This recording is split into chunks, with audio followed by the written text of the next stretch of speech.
Good evening, good evening, good evening. Welcome back to Surreal Sundays. I'm your host, Old School X9, and this is the Mrs. O Show. Today, we're gonna get into something that's wreaking havoc on our people, and that is the sugar, diabetes, if you will.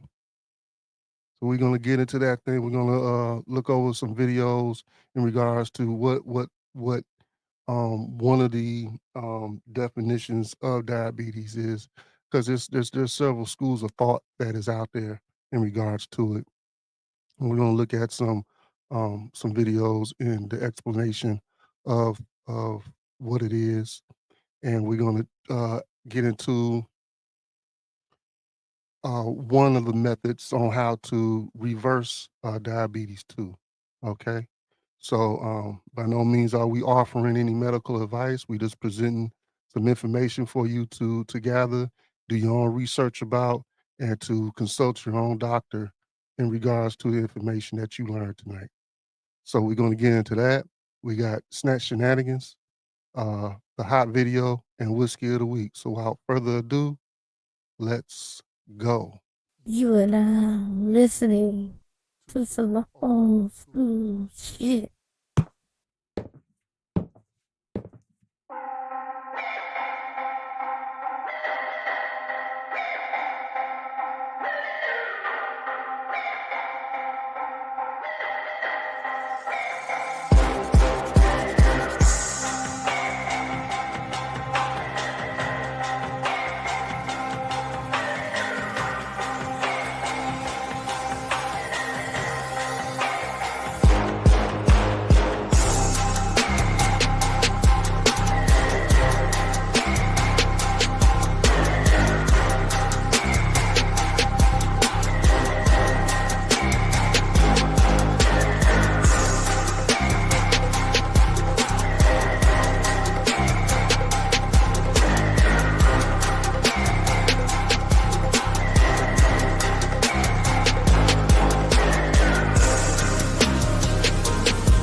Welcome back to some Real Sundays on the Mrs. Love Show. I'm your host, Old School Lexus 9.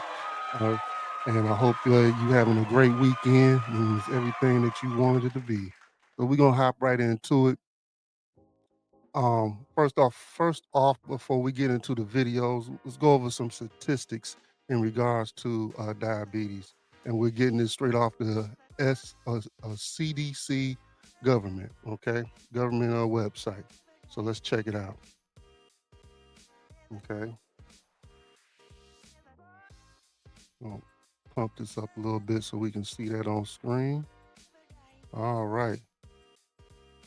Let's see. Among the crude estimates for 2021 were 38.4 million people of all ages, or 11.6% of the U.S. population, had diabetes. Okay. Let's see what else we can pull out of here. At 38.1 million adults age 18 years or older, or 14.7% of all U.S. adults, had diabetes. Okay. Let's see. Table 1A, estimated crude prevalence of diagnosed diabetes, undiagnosed diabetes, and total diabetes. We're going to go with diagnosed. Race, ethnicity, Black, non-Hispanic, 95% diagnosed diabetes.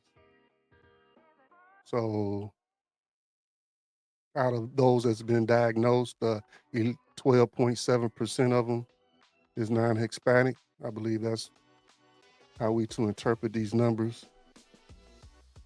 Black, non-Hispanic. 12.7%. Okay, Hispanic, which is our people, that's 11.1. So we add those two together, we got what, 23.8% of uh, diagnosed individuals, 23.8% of people diagnosed with diabetes. 23.8% of that is our people. And I believe that's how we are to diagnose diabetes percentage. That's it. So yes, that is how we are to interpret uh, those numbers. Diagnosed diabetes numbers in millions.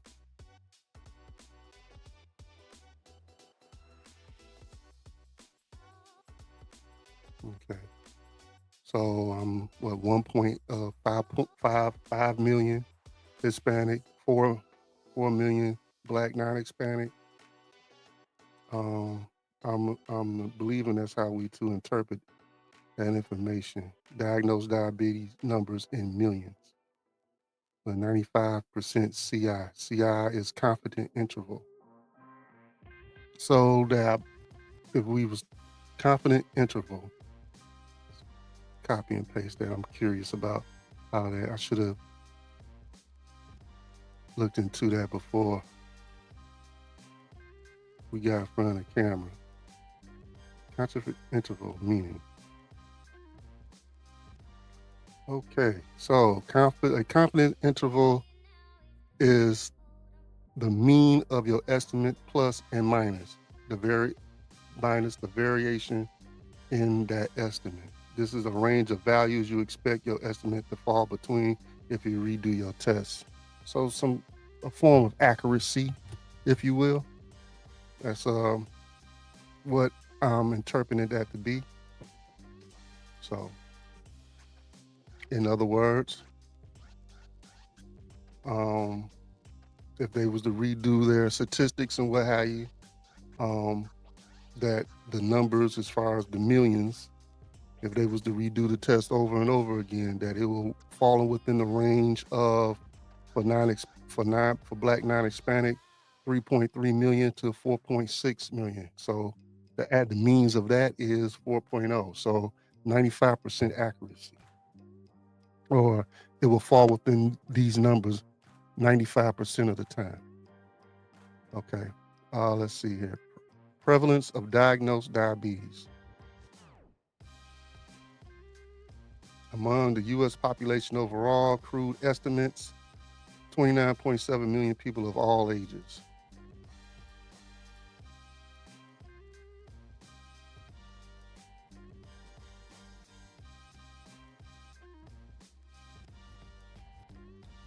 Black non-Hispanic 12%, 12.5%, and let's see, American Indian 6.0. Those are people as well, so we should add those numbers in with the Black. Um, some Native Hawaiian, Pacific Islanders, some of those are our people as well. Hispanic, so we was the white non-Hispanic. We got it. Hispanic, Latino, so we have to add all of these numbers up. They should have said Hispanic or Latino descent. Had that number together. I don't know why they broke this down the way they did when they all the same people. Why?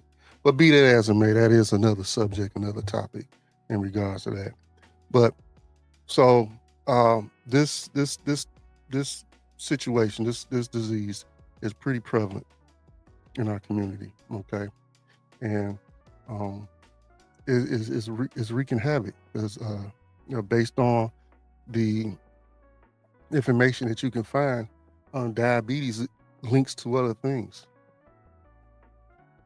heart disease, high blood pressure, sleep apnea. Okay, you can ultimately lose limbs because of this, lose eyesight because of this. So it's very dangerous. It's a very dangerous disease, and based on the information that's out there, it is a preventable disease. On top of that, it's a disease that you can reverse based on the information that's out there. So we're gonna hop right into that thing. Let's see here. Share this tab.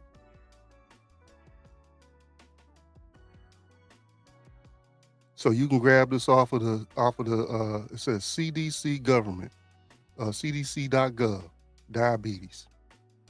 So cdc.gov/diabetes, and you can grab these numbers for yourself and look at them, review them, and actually get a sense of what's going on out in our community, out in our society, out in our population, and how this condition is just wreaking havoc on us. Okay, and let's go into our first video, which is diabetes symptoms. Okay, let's check it out. There are also diabetes.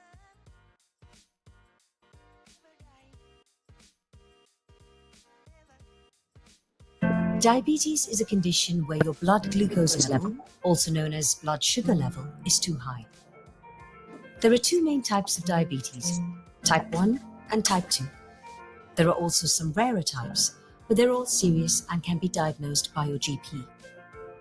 The signs and symptoms you need to look out for are weeing often, because your body will be trying to lower your blood sugar levels by flushing out the extra sugar in your blood. This can lead to other symptoms, including feeling really thirsty or genital itching and thrush. This can happen if your wee contains a lot of sugar from your blood, because it can create an environment for fungal infections. You may also feel tired, because the sugar in your blood can't get into your cells to turn into energy.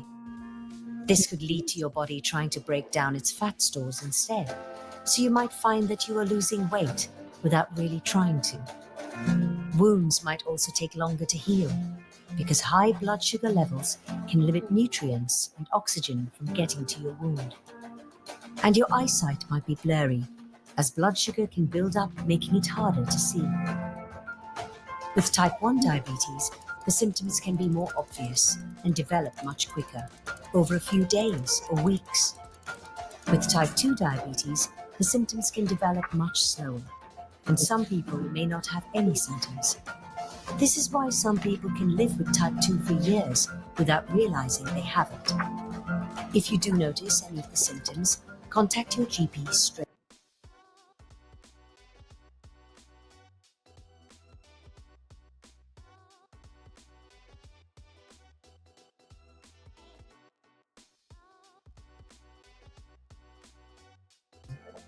There are also some rarer types, but they're all serious and can be diagnosed by your GP. The signs and symptoms you need to look out for are weeing often, because your body will be trying to lower your blood sugar levels.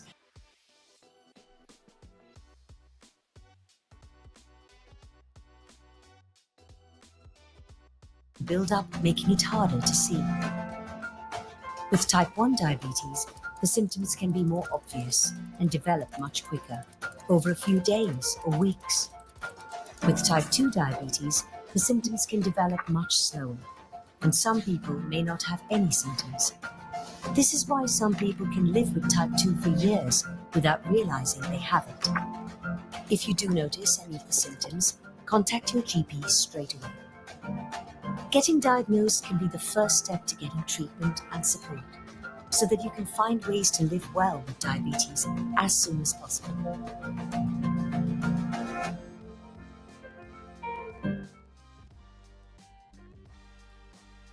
Hello, health champions. This video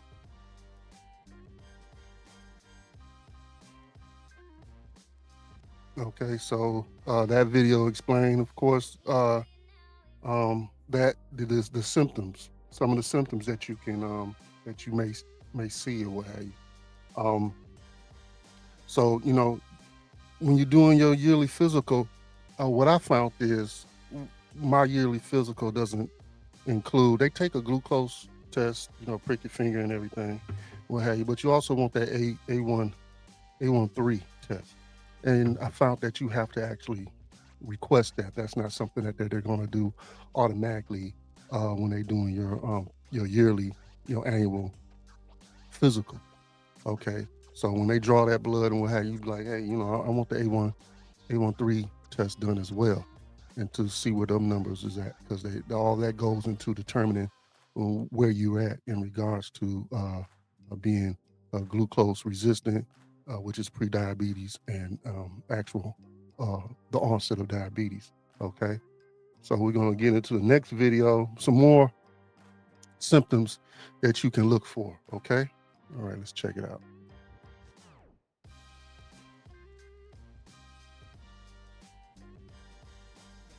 Hello everyone, my name is Dr. Ankit and welcome back to our channel Medinas. Today we have an important topic to discuss that affects millions of people worldwide, diabetes.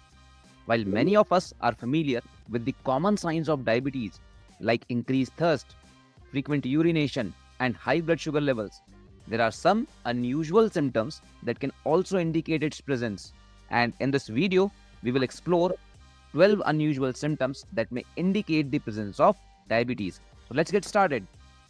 First in the list is darker skin on the neck. Darkening of the skin in certain areas, including the neck, can be an unusual symptom associated with diabetes. This condition is often referred to as acanthosis nigricans. Dark patches might be widespread or only noticeable in the creases of skin. The skin around your neck might also feel velvety or thicker. Apart from the neck, these patches can also develop on various parts of the body, armpits, groin, and even the elbows and knees. This condition is common with type 2 diabetes and in those with darker complexions. In individuals with type 2 diabetes or pre-diabetes, the body cells become less responsive to insulin. As a result, the pancreas produces more insulin to compensate, and this can lead to higher levels of insulin in the blood. High levels of insulin in the bloodstream cause skin cells to reproduce faster than normal, and this leads to darkening. Now, while acanthosis nigricans is commonly associated with diabetes, it can also occur due to other factors such as obesity, hormonal disorders, or certain medications. Therefore, do visit a healthcare provider so that the underlying cause can be correctly determined. Let's go to the next symptom, which is weight loss. Unexplained weight loss can be an unusual symptom of diabetes, particularly in the case of undiagnosed or poorly controlled diabetes. In individuals with diabetes, unexplained weight loss is often associated with type 1 diabetes or poorly controlled type 2 diabetes.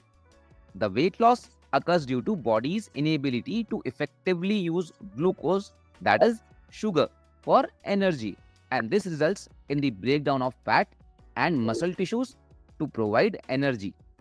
So the muscle wasting, also known as muscle atrophy, can occur due to the breakdown of muscle tissues for the requirement of energy, and this can lead to weakness and further weight loss.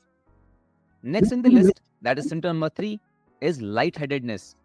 Lightheadedness in diabetes is often linked to episodes of low blood sugar, which is known as hypoglycemia.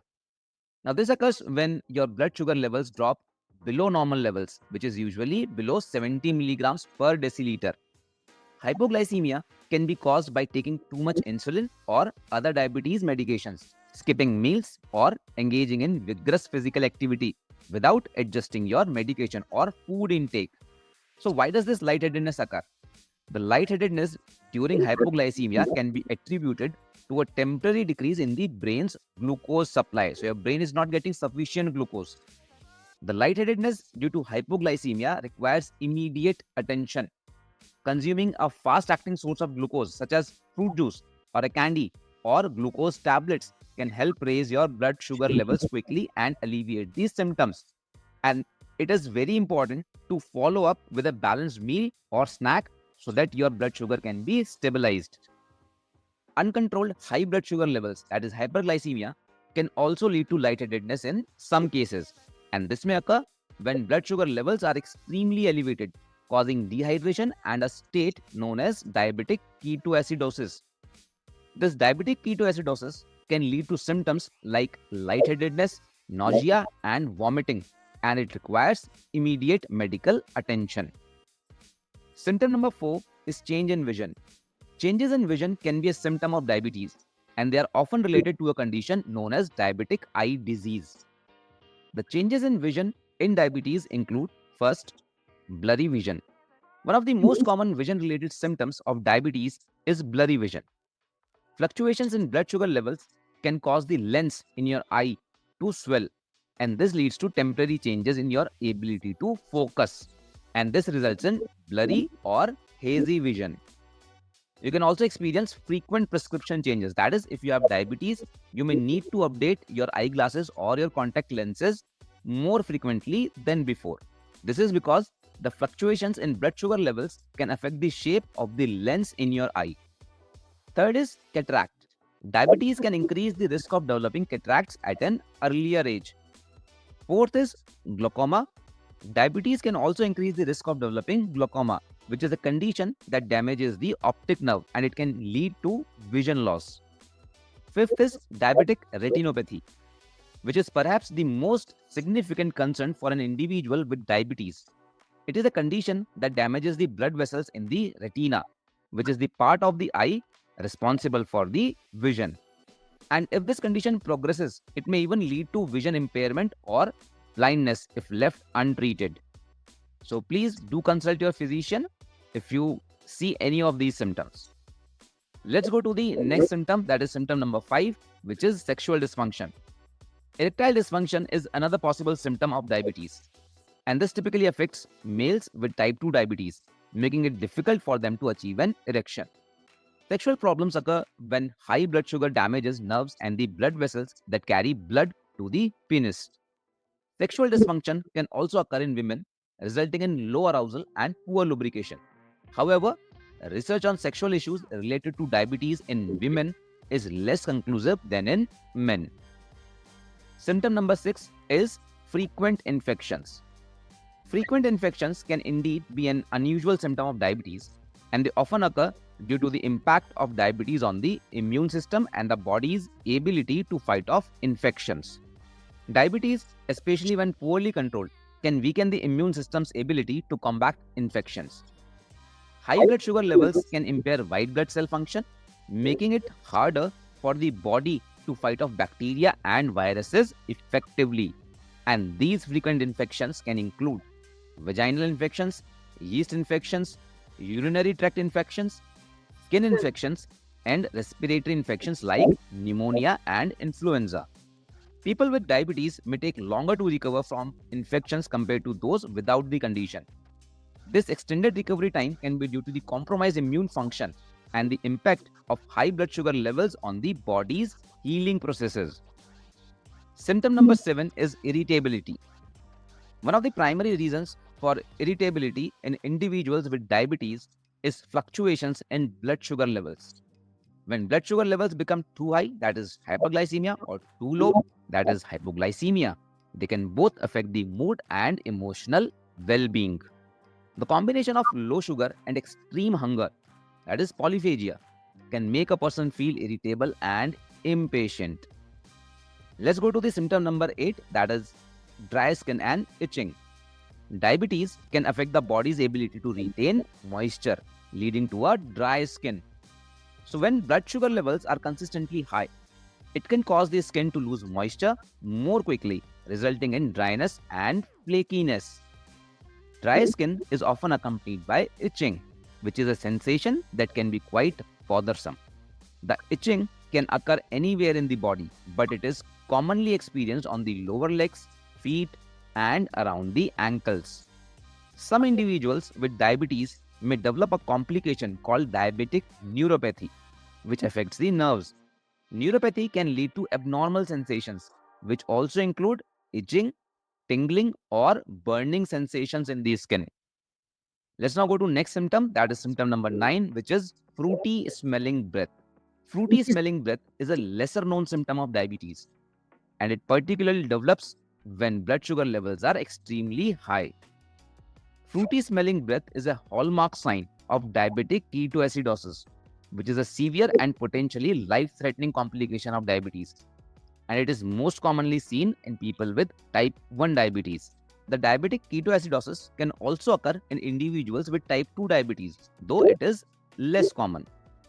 Diabetic ketoacidosis typically occurs when there is a severe shortage of insulin in the body, and this causes blood sugar levels to rise to dangerous levels.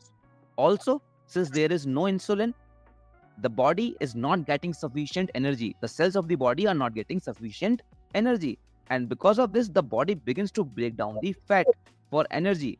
And the breakdown of fat or the breakdown product of fat is ketones. So there is a production of ketones when the fats are broken down. These ketones can accumulate in the bloodstream and lead to an acidic state in the body. And when this happens, a distinct fruity or sweet odor is often noticeable on a person's breath, and it may resemble the smell of acetone or overripe fruit. Symptom number 10 is dry mouth. Dry mouth can often be linked to changes in saliva production and the overall impact of diabetes on oral health.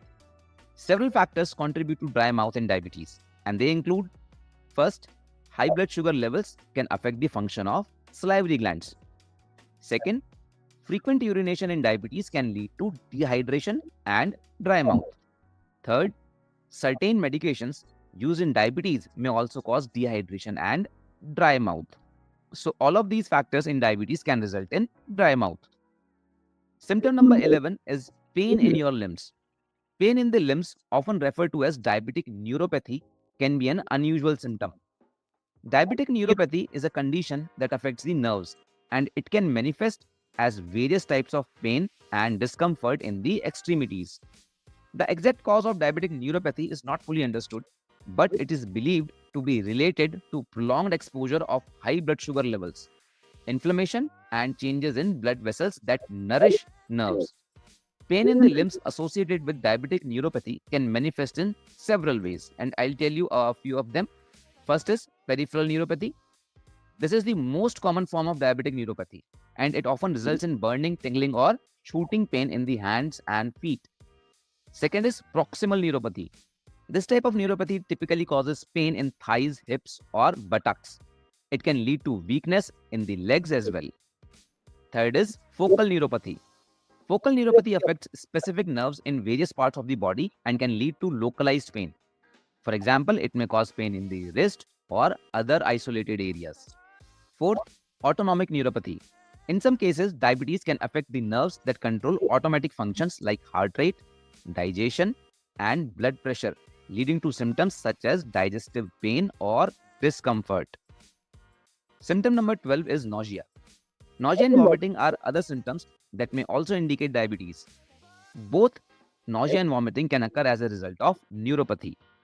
Nerve damage may prevent your body from properly moving the food from stomach to the intestines, and an interruption of this process can cause food to back up in the stomach, resulting in nausea and sometimes vomiting. Excessively elevated blood sugar level can lead to increased urination, that is polyuria, and dehydration. And this dehydration in turn can cause nausea and a general feeling of illness. In case of diabetic ketoacidosis, nausea can be accompanied by vomiting, abdominal pain, confusion, and other symptoms of diabetic ketoacidosis. In some cases, nausea can also occur when blood sugar levels drop too low, that is hypoglycemia. However, hypoglycemia more commonly leads to other symptoms like shakiness, sweating, and confusions. Some medications which are used to manage diabetes can also have nausea as a side effect. So these are the 12 unusual symptoms that could indicate the presence of diabetes. Remember, early detection and management of diabetes are essential for maintaining good health. If you or someone you know is experiencing any of these symptoms, please seek professional medical advice. Thank you for watching, and if you found this video informative, don't forget to give it a thumbs up. And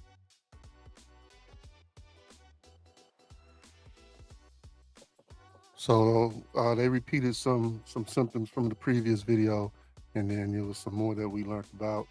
pain in the limbs, about the dry mouth. This was interesting. Fruity smelling breath being produced by ketones. Um, and what have you. So dry skin and itching, irritability from either hyperglycemia or hypoglycemia. Um, frequent infections, diabetic retinopathy, for blurry vision. You know, so if you're experiencing these symptoms, get to your doctor, get the required test to see where you're at. Okay, do not play around with this thing. Okay, it's gonna tear you apart. You're gonna lose limbs. You're gonna lose eyesight, and then eventually, um, you're gonna lose your life. So this is not a thing that you should be sitting on. You should be very proactive with this. Oh, hey. Okay. So the next video, the underlying cause of diabetes. Okay. So we got Dr. Eric Berg, DC. He's going to go into this. He's a popular YouTube physician.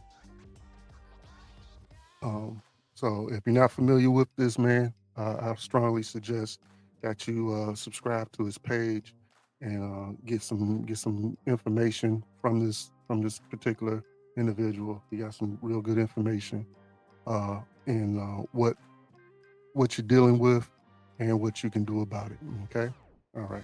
Let's get Hello, Dr. Berg here. In this video, we're going to talk about the deeper cause of diabetes, okay? Now, in order to figure this out, or figure any problem out, we just have to understand what actually is the condition diabetes. So this video is about understanding what it really is a lot deeper.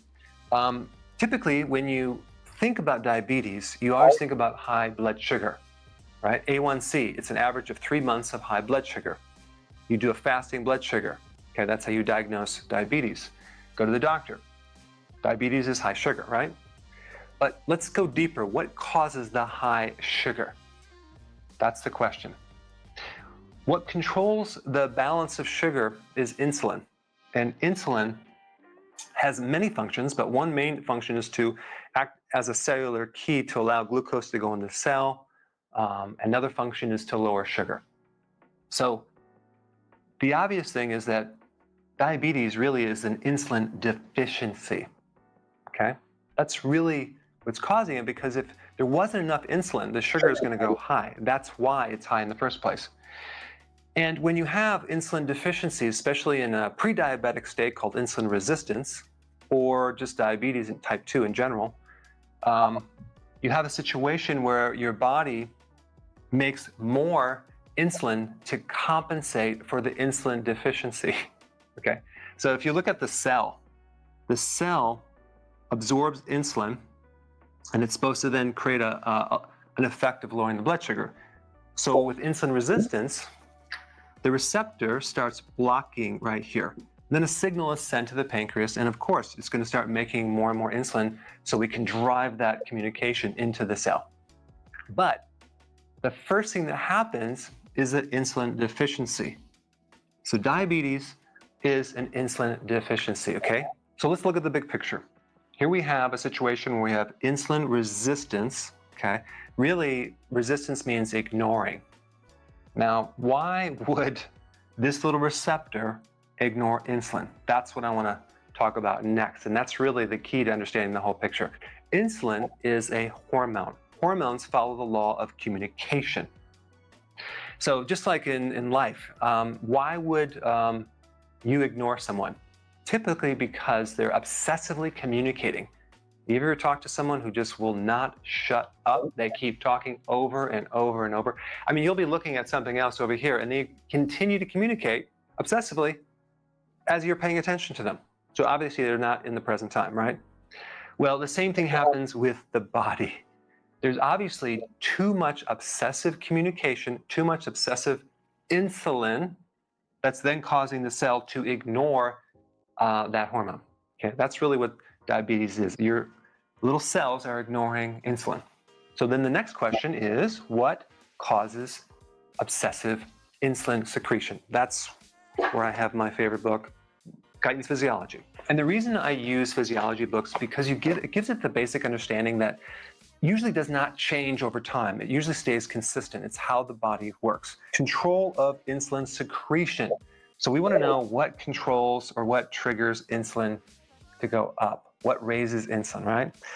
First thing it says, formerly it was believed that insulin secretion is controlled almost entirely by blood glucose concentration, okay? So we basically had this idea that a raise in insulin was only coming from high glucose in the blood, which is after a carbohydrate meal or too much sugar. So that's one cause right here, because right over here it says insulin secretion increases almost tenfold within 3 to 5 minutes after elevation of blood glucose. So you eat sugar, eat refined carbs, eat carbohydrates in general, you're gonna spike insulin, sometimes by tenfold. Down here, it says, as the concentration of blood glucose rises above 100 milligrams per deciliter of blood, that's normal blood sugar. That's like 1 teaspoon of sugar in a gallon and a half of blood, your entire body of blood, okay? So 1 teaspoon. It says right here, as the concentrations of blood glucose rise above that, so that's like more than 1 teaspoon, the rate of insulin secretion rises rapidly, reaching peaks some 10 to 30 times the level of blood glucose concentrations. That's a tremendous amount of spike in your sugar, okay? So number one, what will cause an obsessive communication is glucose or sugar or carbs, mainly refined carbs, okay? That's number one. Number two, second page, other factors that stimulate insulin secretion. Amino acids, that's protein. It says right here, amino acid administration in the absence of a rise in blood glucose cause only a small increase in insulin secretion. Basically, it's telling us that protein or amino acids can cause a small rise in insulin, okay? It's not obviously as much as sugar, but it's definitely a small rise. Then it goes on to say, however, when administered at the same time, a blood glucose concentration is elevated, the glucose-induced secretion of insulin may be as much as doubled in the presence of the excess amino acids. What does that mean? It means that if you add sugar or glucose with amino acids, primarily excessive amino acids, okay, maybe too much, you're gonna double the insulin. And this is what I've talked about in other videos. You take a hot dog with the bun, the ketchup on the meat, you add those two together, fries, a Coke, with your burger, like the breaded meats, all this sugar with the meat will double your insulin. So you don't want to do that. That's the combination of those two things. Next thing, so we know sugar, protein to some degree, protein with sugar to a greater degree. The third thing, gastrointestinal hormones. Okay, what is that? Well, basically hormones that are triggered in your digestive system when you eat. Okay? It says the gastrointestinal hormones almost double the rate of insulin secretion following an average meal. What does that mean? It means that eating in general triggers insulin. Okay? So we got sugar, protein, sugar with protein, and eating triggers insulin. Other hormones and the autonomic nervous system will also do it too. That's another trigger, mainly cortisol. Now, cortisol is the stress hormone, so stress will also increase insulin as well. But nowhere on this page, in this chapter, in this book, does it say that saturated fats triggers insulin. So saturated fats is not the cause of diabetes or insulin resistance. It's not in the physiology books, okay? So really, this is why when you go on a intermittent fasting, ketogenic diet, you keep your carbs low, below like between 20 and 50 grams. When you don't have excessive protein, and you definitely don't combine protein with sugar, you're going to improve diabetes and insulin resistance, okay? That's really what's causing it. Does that make sense? So If we don't trigger insulin as much, it can heal and this resistance will go away and the body will start balancing out. So check out this great little demo on an actual person who applied this information. 20, I was kind of diagnosed with high cholesterol and high triglycerides. And a lot of it was hereditary. My dad had all this as well.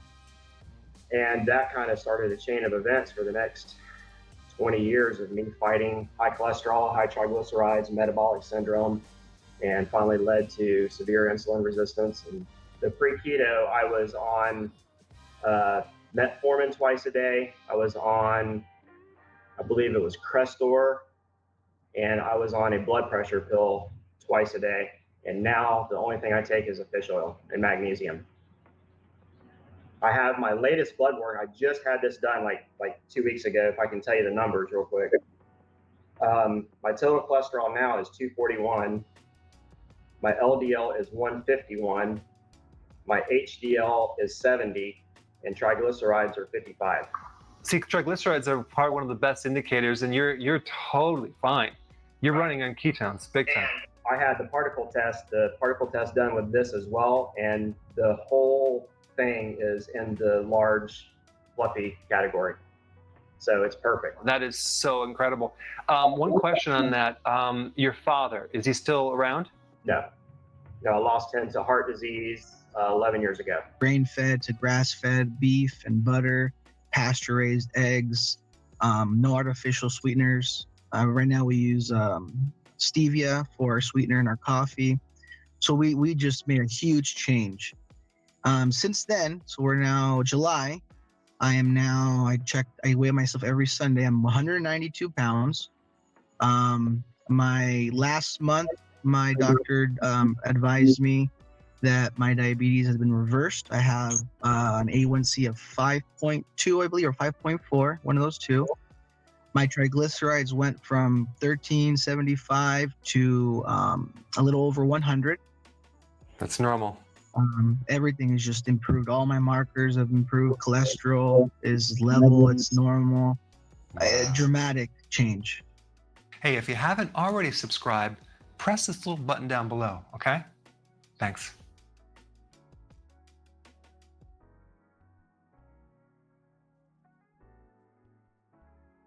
Okay, so we got a basic information, some good information on the what was the title? The underlying cause of diabetes. All right. So lack of insulin. Okay. Hence may be the reason that they give you insulin shots to help push the whatever's going on, to help force your cells to receive the glucose in your blood to bring the levels down. But what they end up happening is you end up in a negative cycle. You know, I watched my brother get bigger quickly when he started his injections. Okay.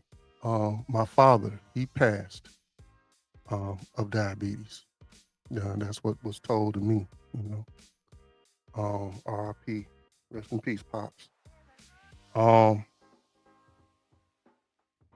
And I have pre-diabetes. So we have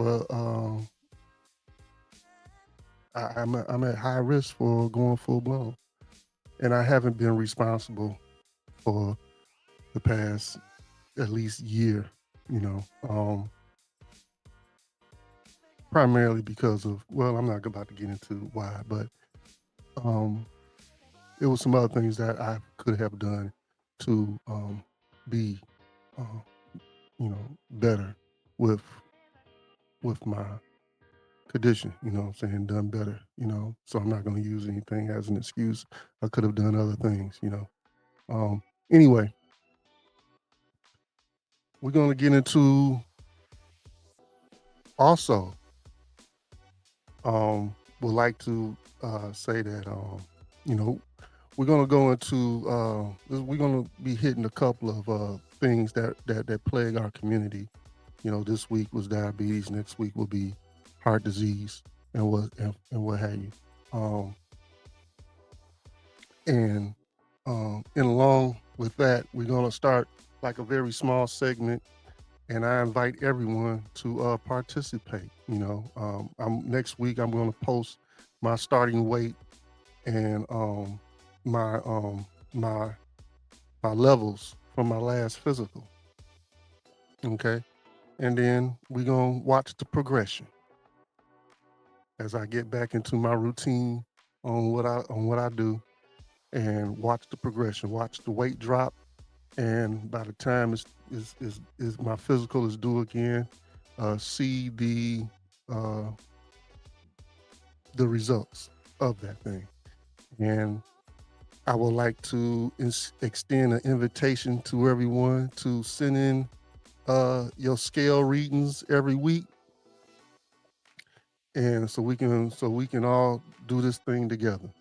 Okay, so get on that scale, send in your starting weight. If you want to um, give any other information on top of that in regards to your A1Cs, I think I said A13, so I misspoke, and I apologize about that. It's A1C. So send in your A1C readings, send in your glucose readings if you will, if you like.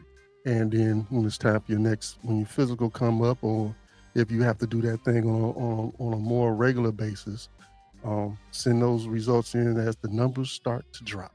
Okay, so let's defeat this thing together. Let's get rid of pre-diabetes and diabetes type 2 all together. Let's do this thing together. So send that stuff in. Let's check that out. Where we're gonna send that stuff into. We're gonna send that stuff into. Okay, it's kind of dark. Can't really show it right now. Let's see if we expand it, if it'll come up.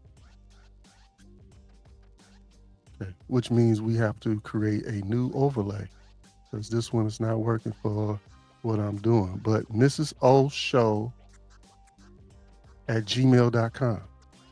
That's where you can send those pictures in. Don't want to see your feet. Don't want to see your belly. Don't want to see I just want to see the scale. So don't want to see no toes in the pictures. Okay, we're gonna cut them out anyway if you try to do that thing. Okay, so yeah, we just want to see the scale. All right. So anyway, we're gonna go into the next video.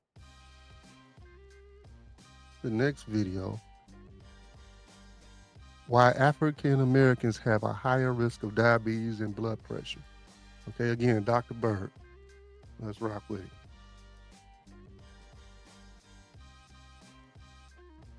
So today we're going to talk about why Blacks have a higher risk of diabetes and high blood pressure. There's a great article, I'm going to put it down below, by John Hopkins that talks about having low potassium and then increasing your risk for diabetes, and then having higher amounts of potassium and decreasing your risk for diabetes.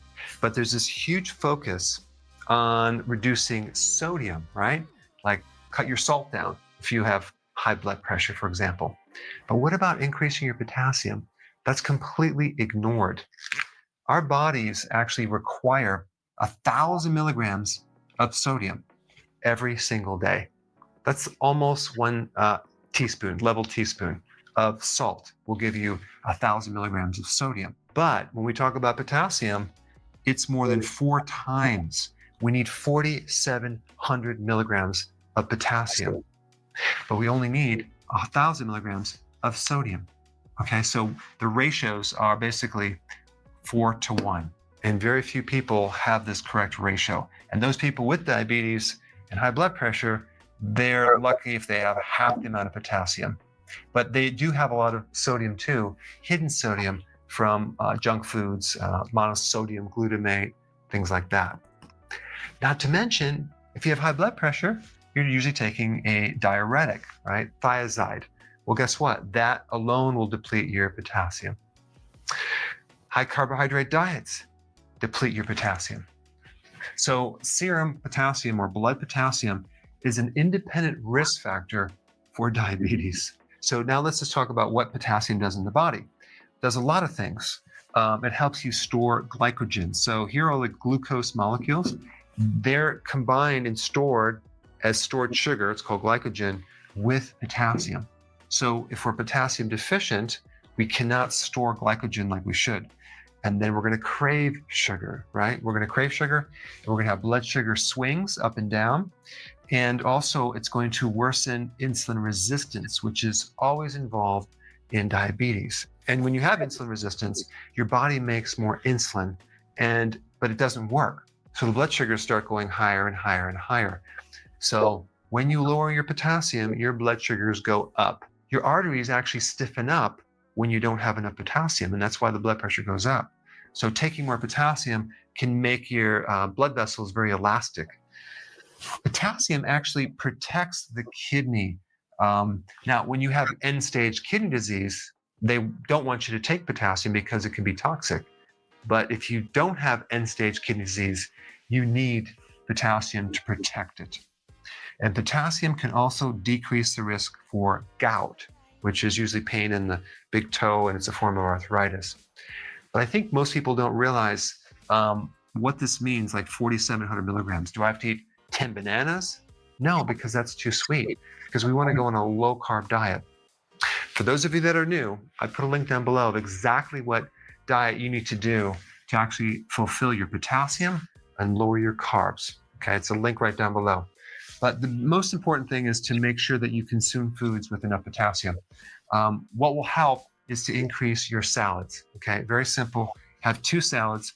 And at the end of the day, if you can achieve between 7 and 10 cups, that will get you a lot closer to this. Of course, you're going to get potassium in other foods as well, but this is the easiest way to do it. A couple big salads, and you will be shocked to find out what happens to your blood pressure and your blood glucose levels.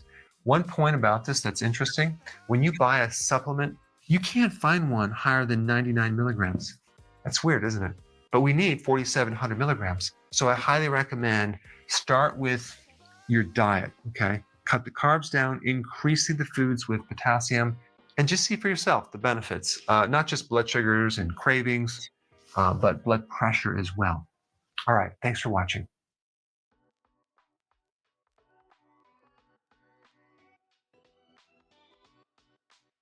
So he really didn't go into or explicitly saying the connection, but based off the title and what he went over, I will have to safely assume that he's saying that in the African American community, we are potassium deficient. Okay. So eating potassium-rich foods is always the best way to get your or just eating raw foods like your vegetables and what have you. You know, that is the best way to get your nutrients in. Okay. If you still feel the need to get supplements or what have you, try once again natural supplements. Supplements derived from nature. Okay. One thing that we have tried is, and you can look into it, is cream of tartar is a good source of potassium. And this channel is not trying to give any medical advice. So whatever you get off of this program, consult with your doctor, okay, and make sure what you're looking at is safe for you. Okay, all right. So let's get into what else we got. What else we got? So we gonna go into a one of the ways to help prevent and reverse pre-diabetes and diabetes too. Okay, and that is intermittent fasting. Is intermittent fasting good for a diabetic? Okay. So before we move on, I want everyone, check out Dr. Eric Berg. Okay. Subscribe to the channel. Get what you can get off of his channel. Run it across your doctor before you implement it in your life, okay? Make sure that it's the best option for you, okay? All right. But um, he has some good information. Run it across your doctor, and before you decide to practice what Dr. Eric Berg is promoting. All right. Okay. So let's go into is intermittent fasting. Hey, so today we're going to talk about Is intermittent fasting good for a diabetic? Okay. Let's check it out.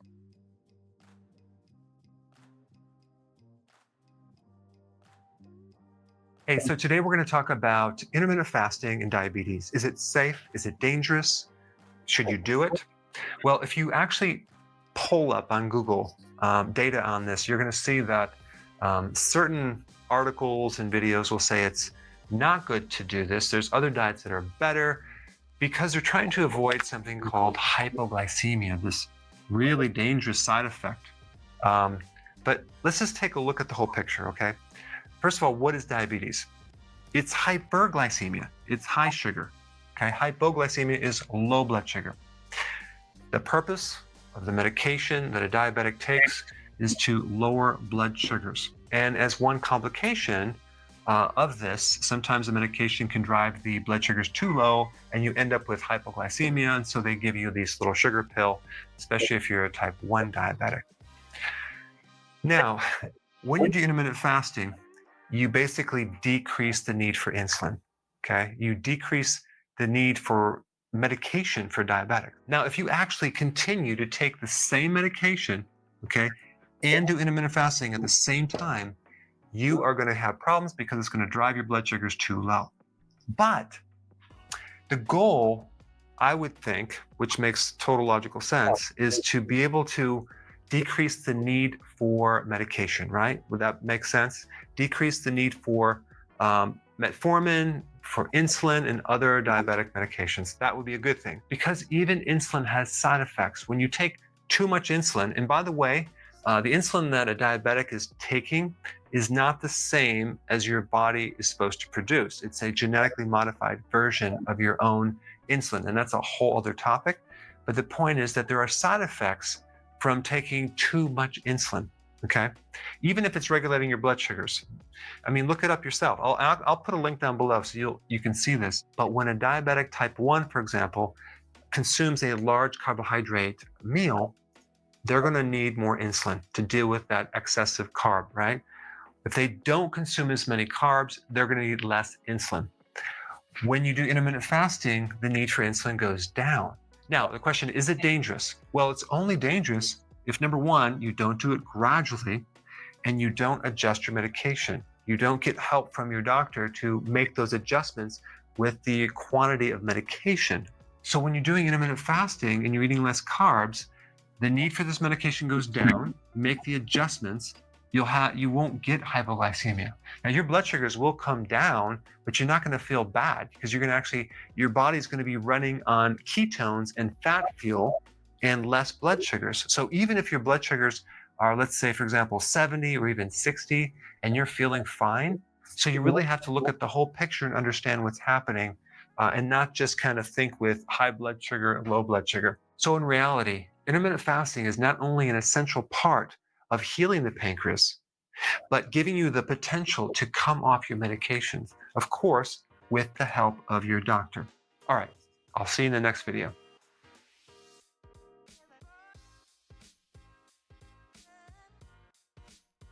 Okay, Dr. Berg says that intermittent fasting is a way to heal the pancreas, to come off the medications.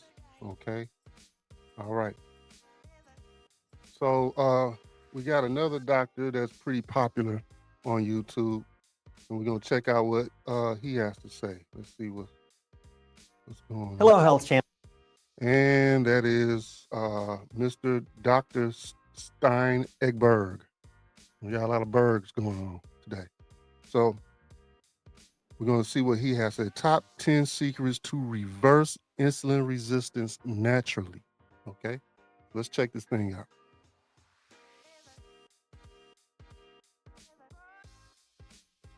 Hello, health champions.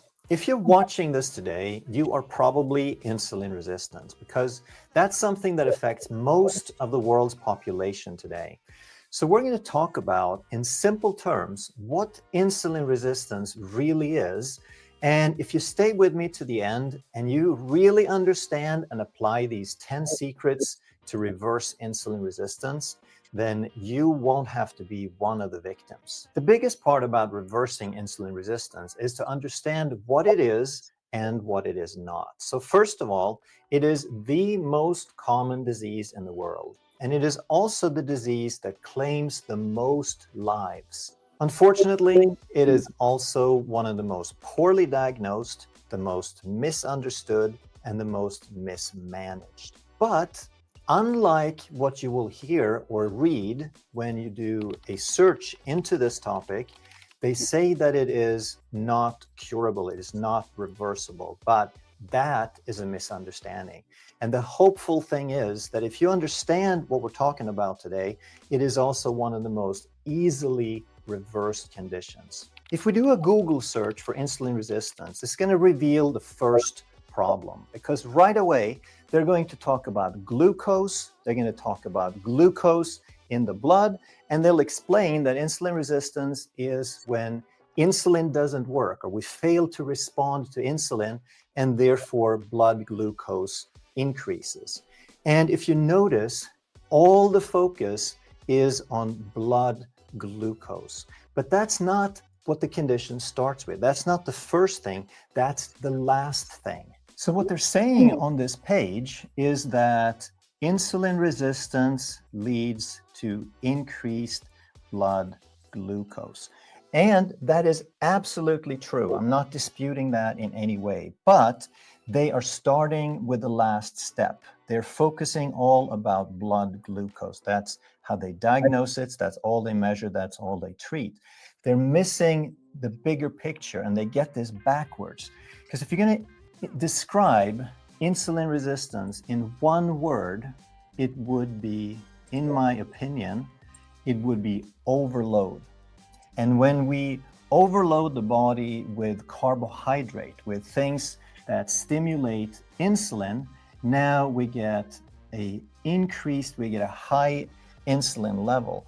And that's not so bad if it happens once or twice, but if this becomes chronic, if we do this every day or several times a day, like we're told to do, we're told to eat high carbohydrate meals many times a day with frequent snacks, now this leads to insulin resistance, and now we have a chronic condition. But the blood glucose that they measure is the last thing to focus on. We need to understand that insulin resistance is a survival mechanism, and it happens on two different levels. First of all, it's at the species level. So if humans didn't have the ability to develop a little bit of insulin resistance, we wouldn't be as good at storing energy. So back when we were hunter-gatherers, when we had a lot to eat, maybe in the summer and not so much in the winter, it was a good thing to be a little insulin resistant, because that would allow us to overeat and to store the extra energy for future use. If we were a little extra padded with fat, we could survive the winter better. If you were super insulin sensitive and you couldn't put on a lot of fat, you might have a six-pack to show off, but you may not make it through the winter. But that's not so much a problem anymore, I think you would agree. And the insulin resistance we talk about today is more about the cellular level, and that is what we need to have a look at. So when you eat something, let's say that you have a pile of food and you ingest that. Let's call that 400 calories. And let's say that this is pure carbohydrate, just for purpose of illustration. So that would be 100 grams of carbohydrate. That doesn't sound like a whole lot, because most people eat many times that every day. But we have to realize that this has to be absorbed into the bloodstream, into our vascular system. And we have miles of blood vessels, and they hold a total of about 5 liters of blood, or about 1.5 gallons. But that entire blood volume, if we have 100 milligrams of glucose per deciliter, that amounts to a total of about 3 grams, a little bit more than half a teaspoon. And if we convert that to calories, that would be 12 calories of blood glucose at any given time. And it is terrible. It's an emergency if we allow that to rise very much. If that gets up to even double, then we have very, very poor glucose tolerance. Our system, our physiology is basically broken. We can't handle. We're carbohydrate intolerant if that even gets up to 24 calories. And yet we have to get these 400 calories through the bloodstream quickly. And some of this 400 calories will be used up in real time, but most of it we have to get into the bloodstream, into the tissues, and then store it. So we can store it in one of two ways. First way is that we store it as carbohydrates. So we basically take these glucose molecules and we chain them together into glycogen, and now we can store them in a type of container, if you will, and the muscles is one container and the liver is another container. But all in all, we can store about 1,500 calories of carbohydrate in the body. That's all. And I mean, that sounds a lot compared to the 12 calories in the bloodstream. But if you realize that you use up about 2,000 calories in a day, then your total carbohydrate wouldn't even last you one day. So how do we survive longer periods without food? And that is because most of this is going to get stored as fat. And these containers are not proportional by size or anything, but the fat container can hold almost unlimited amounts of fat. So if you're very heavy, you can have hundreds of thousands, maybe over 500,000 calories of fat stored. So the insulin takes the blood glucose, it stores glycogen, it puts the glucose into the fat cells where it's converted into fat for future storage. And insulin is a wonderful thing that allows us to store this extra energy. But I'm sure you've heard the expression that too much of a good thing is not so good. And what happens if this container starts filling up, if we eat a bunch of carbohydrate and we keep storing this because we're always in overfeeding mode, then pretty soon this container is going to fill up.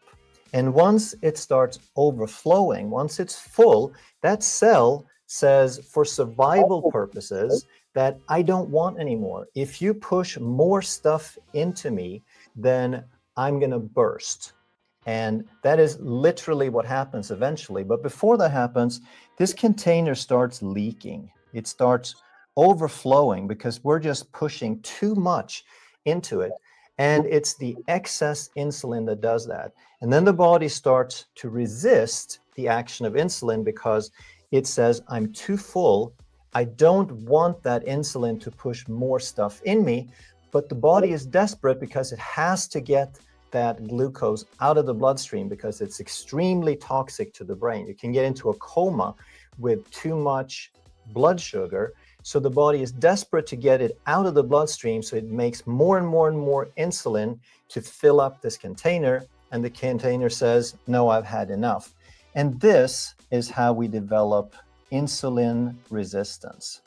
And this is where a lot of people get confused because they hear that this is primarily a fat cell that gets filled up, it starts leaking, and it starts signaling that it's insulin resistance, and this message spreads to other tissues. So it sort of signals a spreading tendency of insulin resistance in the body. So people erroneously think it's about the fat cell, therefore fat is the problem.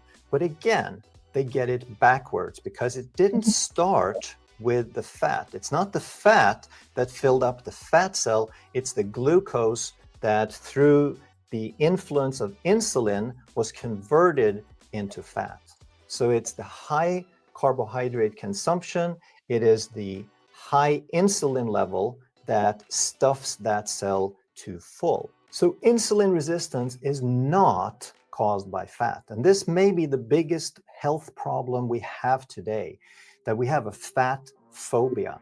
And there's so much recent research that says that the more saturated fat you eat, the lower your insulin levels, the less insulin resistance, the longer you live, the less cardiovascular disease and the less inflammation you have. So it's exactly contrary to what we hear, because we have a fat phobia.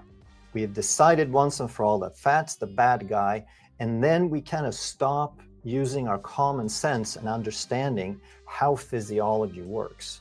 But if it's not fat causing it, what is it primarily? And the number one answer is sugar.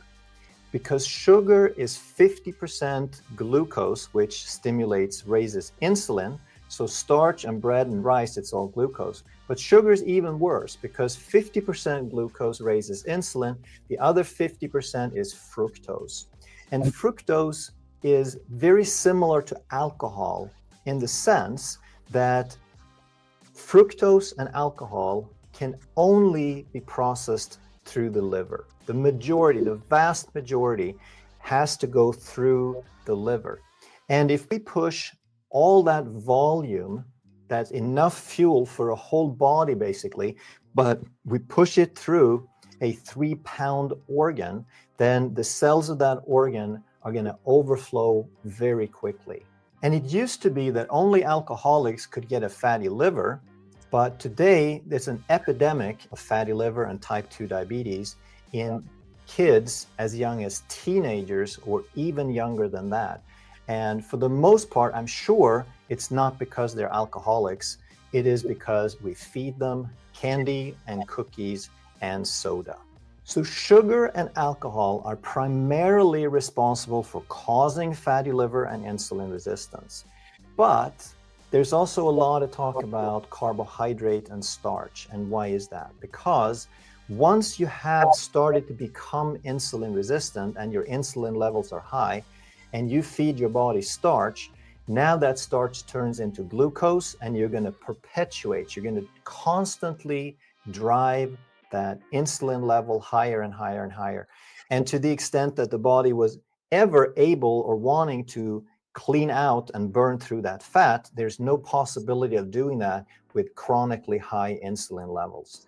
So sugar and alcohol causes most of the problem, but starches and carbs contribute to it and perpetuate it. Insulin resistance is also not a mystery. And I understand why the American Diabetes Association would post an article like this and say that exactly why a person fails to respond properly is still a mystery. But this is more of a perspective that they are used to science and logic. They want to pin it down on a single mechanism that can define once and for all, there it is. But if we step back a little bit and use some common sense and have a different perspective on the body, and we recognize that the body is infinitely intelligent. It is as smart as anything on the planet gets. It's way, way, way smarter than we are or will ever be. It is perfect. It is incapable of making mistakes. The only thing the body knows is to follow the laws of physiology, to follow the laws of nature. So if we analyze the statement a little bit and we look at these two words, properly and mystery, and we understand that physiology is as perfect as gravity, it is a law of nature, then it is no way, there is no possibility for the body to act improperly, right? It only knows how to do things one way. And if we were to observe something that contradicted that, if we observe gravity and then one day we see a balloon floating up, then if we understand that gravity is consistent and can only do things one way, the perfect way, then we would explain that balloon by something else. We would understand that there are other forces at play. There are other influences. Just like we would look at the body and say, I wonder why this cell is behaving that way. And if we know that it can only behave perfectly, then we have to come up with another explanation and say, maybe we are doing something that the body isn't equipped to tolerate. The body only knows how to adapt. If we push it, it's going to adapt. If we leave it alone, it's going to return to balance. So maybe if we push it too far, maybe we just have to undo what we were doing, stop creating that insult, and the body would return to balance. And that is what we see happening. And here's what medical news today says we have to know about insulin resistance. And it tries to outline what the current understanding is on how insulin resistance develops. And they say, first, insulin loses its ability to support body cells effectively. So what they're saying is, insulin resistance is where it starts, right? That's the last step. Is there any wonder we're in such a mess if that's our current understanding? No, first we induce a stress on the body, then the body adapts over a period of many years, often 10 years, 15, 20 years. Then we abuse the body, it adapts, it resists, and then we get to insulin resistance, which they think is the first step. And why do they think that? Because they only focus on blood sugar. Number two, they say at first, the body responds by increasing insulin. Well, that's what it does all along. When we eat too many carbohydrates and frequent meal, that is when it responds with a lot of insulin. Then number three, they say that eventually, as the body becomes more resistant, glucose levels go up, the body can't keep up with making more insulin. And that is extremely rare, because most people who are type 2 diabetics, they make tons and tons of insulin, but it's more like the body's intelligence, again, just throwing its hands up and said, I don't know what you're doing, but there's only so much I can do. Sure, I could release more insulin, but what would be the point? All we're doing is we're exploding these poor fat cells. And number four, they say that if we maintain these high blood sugar levels, then that can lead to prediabetes or type 2 diabetes. Again, only focusing on blood sugar as if it was the blood sugar that led to the diabetes rather than the insulin resistance. And then they say this will happen unless we can get treatment and control blood sugar levels. So you see the problem. They're focusing only on blood sugar as if that was some completely independent variable that had nothing to do with anything else going on or anything else that we're doing. But if we stop focusing on the blood sugar and we start looking at what does the body adapt to over a period of many years, then it's not a mystery. And we stop focusing on the blood sugar and we start looking at the whole system and the behavior. And what they're saying at the end here is basically that if a person was able to get treatment to control blood sugar, then we might be able to avoid the prediabetes and the diabetes. And this is the biggest fallacy of all, because the treatment is aimed at blood sugar, not reversing insulin resistance. And therefore, insulin resistance treatment makes insulin resistance worse. Now, at first, it's not so bad. It's not my favorite solution, but they give you metformin. And what this does is it helps the tissues become a little more insulin sensitive. So it helps bring some of the glucose down without increasing so much insulin. But it doesn't help reverse the problem in the least bit, because the problem is still that we were putting more in the system than it could burn up. And the metformin isn't going to change that in any way. It will just buy us a little bit of time. So the metformin will improve somewhat temporarily. And it really won't bring the A1C down, but it will probably take a little bit longer before it gets worse. But eventually, it kind of loses its effect because we keep doing the thing that caused the problem. And then the only solution they have left is to inject insulin or to give you something to stimulate your body's own insulin production. And what's the problem with that? Well, the problem is that we were already doing something to create chronically high insulin levels.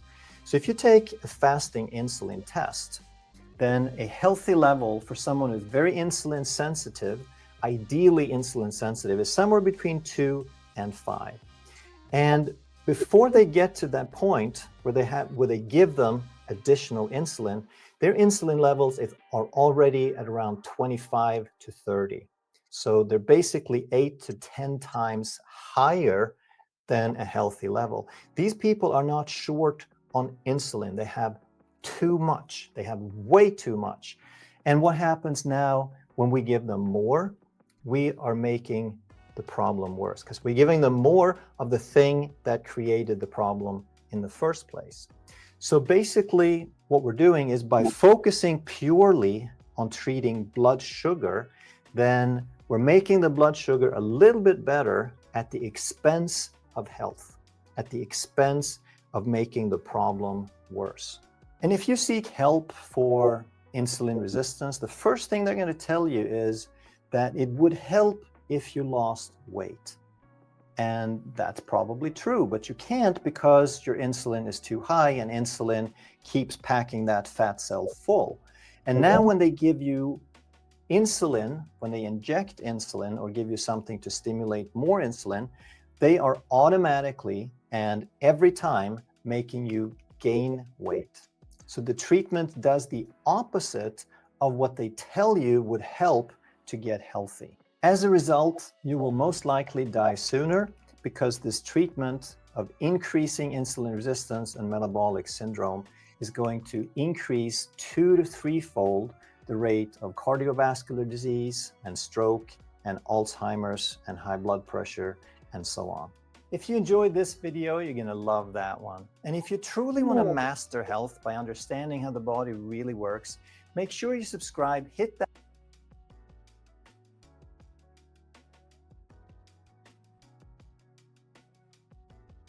All right. Top 10 secrets to reverse insulin resistance naturally. Okay. So he pretty much went back over in-depth, even deeper dive into what causes that thing.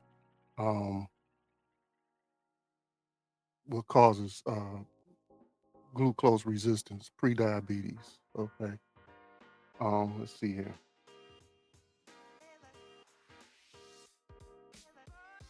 And so what we've learned is one way to combat this condition naturally is with intermittent fasting.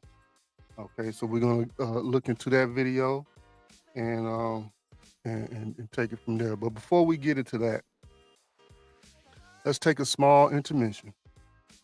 And Miss O got something to say to everybody, so we're going to check into that and see what she got to say. One moment. All right. So Miss O, go ahead and do your thing. Shalom, family. This is Mrs. O. Thank you for joining our channel. If you enjoy our content, please like, share, comment, and subscribe to our channel. If you would like to support our channel, you can do so by scanning the QR codes to the Cash App or the PayPal in the lower left corner. We would greatly appreciate it. Enjoy the show. All right. Thank you, Ms. O, for reminding us to like, share, comment, and subscribe to the channel. Get that algorithm going, get that thing heated up for us so we can continue on putting out quality content for you. Okay. All right. So we're going to get into this next video.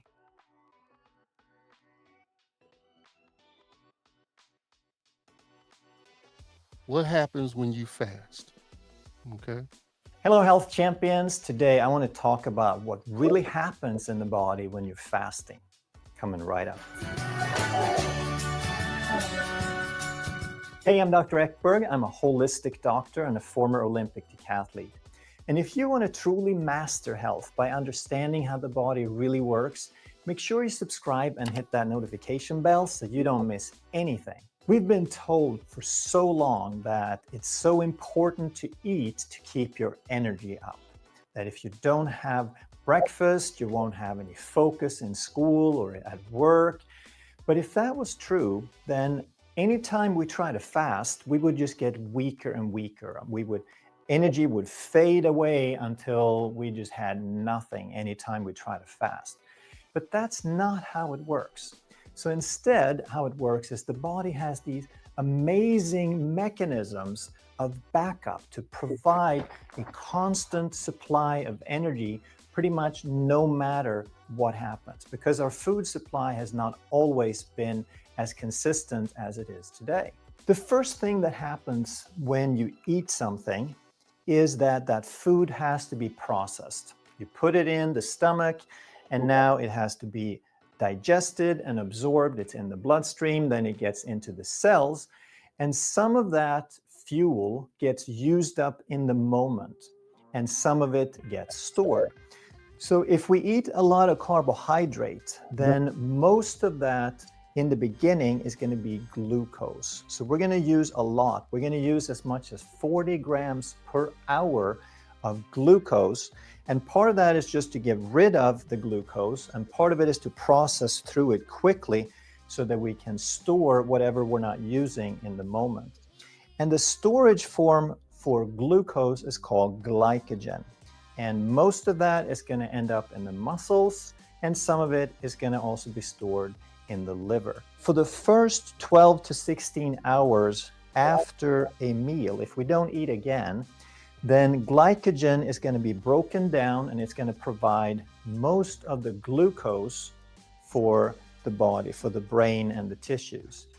But as time goes on, the body is going to start looking for another source. It's going to start making glucose from scratch. That's called gluconeogenesis. And if we add up those two sources, the glycogen and the gluconeogenesis, how much we're using from each, then you'll see with this pink line that it's pretty constant. In the beginning, we're just kind of breaking it down, but from 6 hours on up to about 30 hours, then we're depending mostly on glucose unless we are fat adapted. So this example, the initial example, is for someone who's eaten a modern diet with high carb and frequent meals, and then this is what it's going to look like. Over time, though, the body is going to start using more fat. In the beginning, it's a pretty low fat consumption, but as time goes that we're not eating, then insulin goes down, and we're going to start breaking down some of that fat. And then also, we're going to start making more ketones as the glucose goes down. As glucose becomes less and less available, now is when the ketones really kick in, because that's the alternative fuel for the brain. So initially, all the tissues in the body use glucose. They use as much as they can. Firstly, just basically to get rid of the stuff, but also because it's so widely available. It's so abundant. Then in phase 2 and 3, we're relying on glycogen and gluconeogenesis. And now the body is still using mostly glucose, but it's starting to turn more into fat burning gradually. The brain, red blood cells, and a portion of the kidney called the renal medulla is still using pretty much 100% glucose. The brain, because it hasn't adapted to ketones yet, and the red blood cells in the kidney, because they don't have any mitochondria. They can't burn fat for fuel. But then as we get into the second day and beyond, now the body has shifted and it's burning almost exclusively fat. Almost 100% of the liver and muscles and the other tissues are using fat for fuel, because the glucose is being spared for those tissues that can't use fat. So the red blood cells and the renal medulla are still using glucose only.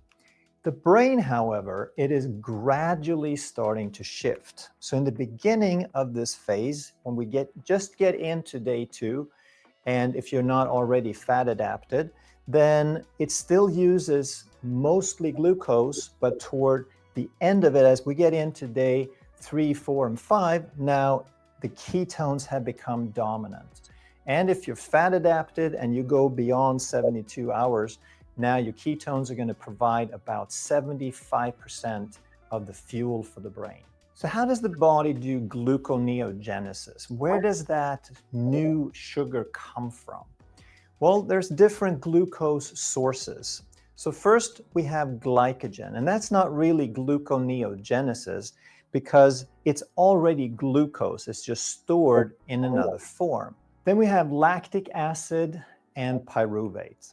And those are byproducts of breaking down glucose for energy when we don't have enough oxygen. So either those tissues, the red blood cells or the kidney, when they can't use fat, or when muscles are working at a high intensity when there's not enough oxygen, then we're using glycolysis and we get lactic acid and pyruvate. So even though this is classified as gluconeogenesis in the textbook, I don't think of it strictly as gluconeogenesis. It's not making glucose from scratch because this stuff was already glucose. It is sort of a net zero game where it's just being hauled around and converted in different tissues. When I talk about true gluconeogenesis, the way I look at it is when the body makes glucose from something that was never glucose. And now it's making it from amino acids or glycerol. Amino acids is from protein, and glycerol is the backbone of fat. It's a portion of fat. So when we're burning fat, we get some glycerol freed up, and that can be converted into glucose. And this is what a lot of people are afraid of with fasting. They hear that we're making glucose from protein and they think, wow, now we're breaking down muscle. I don't want that to happen. Well, it's not really what's happening. It can happen a little bit, but it doesn't happen much, and there's ways to avoid it. So in the beginning, before we are fat adapted, now there is going to be between 8 hours and into 24 hours or so, then we are mostly going to break down amino acids for glucose because we're not fat adapted yet, so the glycerol is not really available.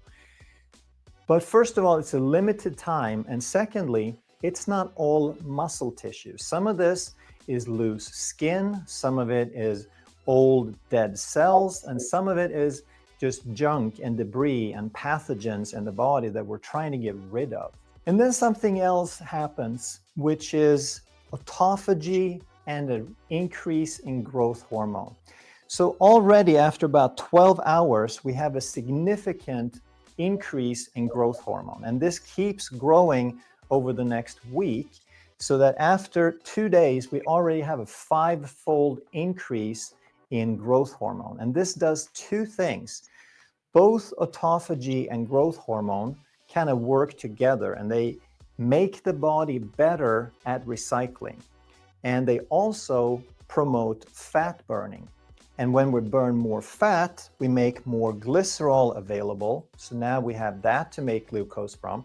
But growth hormone also builds muscle. It is muscle sparing. And autophagy and growth hormone put together prioritizes using protein for structural tissue, not for fuel. So even though we can burn a little bit of muscle for the first few hours of gluconeogenesis, that's not an ongoing process. And in the long run, there is very, very little loss of muscle. The body is way too smart to be burning protein for fuel when there is any fat available. And then in phase 4 and 5, some other really cool things happen. These are all the benefits from fasting. We get an increase in brain-derived neurotrophic factor, BDNF, which together with growth hormone is like miracle growth for the brain. What that means is anytime you learn something, you make new connections, you rewire your brain. Anytime you repair something, you rewire your brain. And this happens exponentially better when we have more of these hormones. So fasting and autophagy is some of the best things that we can have for repairing and improving the brain. We further improve immunity, and once we get past the 48 into 72 hours, now the stem cell production, which is involved in body repair and healing, increases tremendously. So our repairability goes up from there. Now, if we look a bit at the time scale here, we see we're starting with hours here, and then we get into day 2 and 3 and 4 and up to day 16 and 32. And you're thinking, wow, that's a really long time to fast. I don't think I can do that. Well, remember, this is what happens when we take people who have a modern lifestyle. They eat a bunch of carbs, they eat frequent meals, they're probably a little overweight and insulin resistant. This is how long it's going to take them to get truly fat adapted, to where their systems are really stable and just going on in a steady state. But it's going to take that long whether you fast or whether you get fat adapted some other way. So if you do a low carb diet or keto diet, then you're going to get fat adapted. This keto curve, this keto production curve of ketones, it's going to be pretty high. It's going to be readily available on an ongoing basis. So if you're fat adapted and you're keto adapted, then you're pretty much never going to leave phase 4. You're going to eat here and there. Your body's going to build up some glycogen for emergencies, but you're still going to have that metabolic flexibility that you're pretty much just going to exist in phase 4. So what I recommend people do, based on our knowledge of all these benefits, is if you have reached a health state, if you've reached a weight that you're happy with, then you're looking for maintenance. And now what you do is you maintain a low carb, high fat diet, which again, where you are on that scale is low carb 30 grams or 50 or 80. It's going to depend on you, and you got to figure out where you are. I also recommend that you do some form of intermittent fasting. It could be a 16-8 or an 18-6, meaning you eat for 6 hours during the day and you fast the other 18.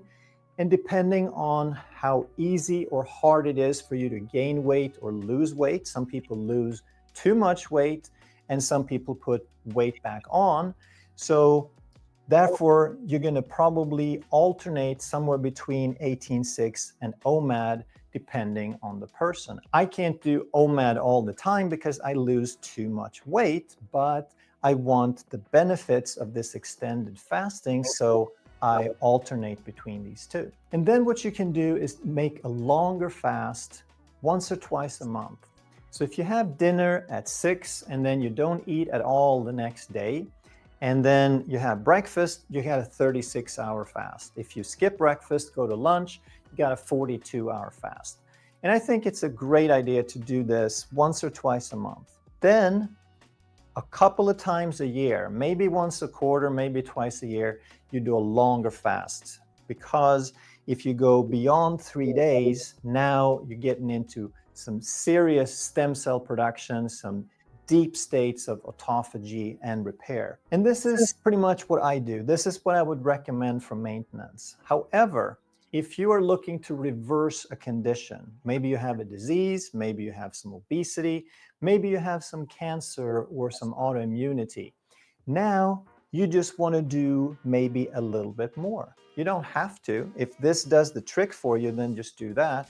But if you notice that that weight still won't budge, then you do a little more as needed. So now maybe you do more OMAD, maybe you skip to 18-6 altogether, maybe you do 18-6 once a week, maybe you do the 36 to 42-hour fast once a week instead of twice a month, and maybe you do the 3 to 5 days all the way up to 7 or 10 days, and you do that once a month or every 6 weeks or something like that. So there's no hard and set rule for how to do this. You got to figure out how your body works, how are you feeling when you do these things, and most importantly, don't rush into it.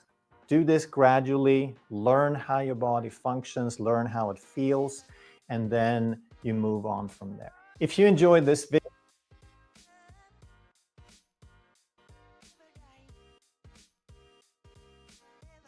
Okay, so 18 hours fast, 6 hours you eat. What uh, Throughout the years of going over videos and reading about this topic, for those who are interested and want to get into this, first off, consult your doctor. Um, the entry level to fasting is 12 on, 12 off. Okay. And that pretty much that maintains where you already at. Okay. You start to go into the losing fat mode uh, above fasting over 16 hours. So um, pretty much 16 to 18 hours fasting in most cases should be sufficient in reducing the fat, getting your body accustomed to lowering the blood sugar, and reversing insulin resistance. Um, don't take my word for it. Go ahead and do the research yourself. But it's out there for you. And Mr. Let's see. I know. Okay, Mr. I know he's D Berg, and the other one is Berg. No, he's Elkberg. The other one's Dr. Berg. So the Bergs got some good information for you in regards to those subjects and what have you. Let's see here. So, and then there's tools out there for you to use to keep track of everything. Let's see here. Something that me and Mrs. O have used and will start back using is a fantastic AI food calorie scanner. Um, it it's like a clock when you it records the time that you're not on when you're fasting, and then you click the button and say, okay, I'm eating now, and what have you. And it's a good way to keep track of your progress. Okay, so that there's plenty of tools out there on your phone, in your Google store or your Apple store, in regards to intermittent fasting and what have you, to help you keep track of what have you.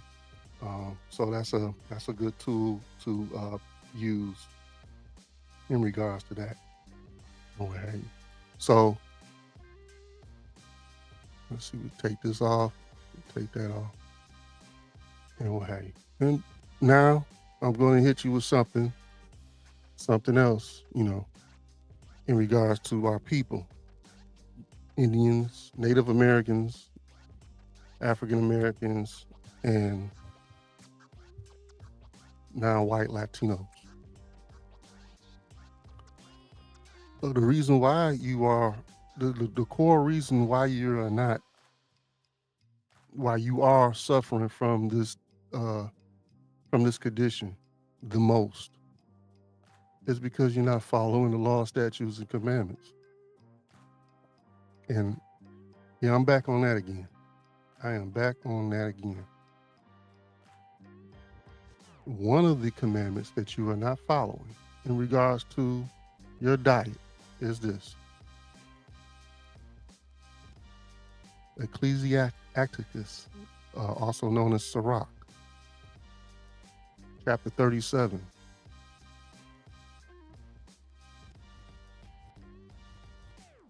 verse 29.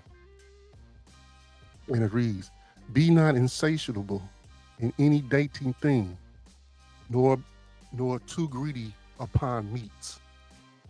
That's a commandment. That's a commandment. Be not insatiable. So don't be out there being gluttonous and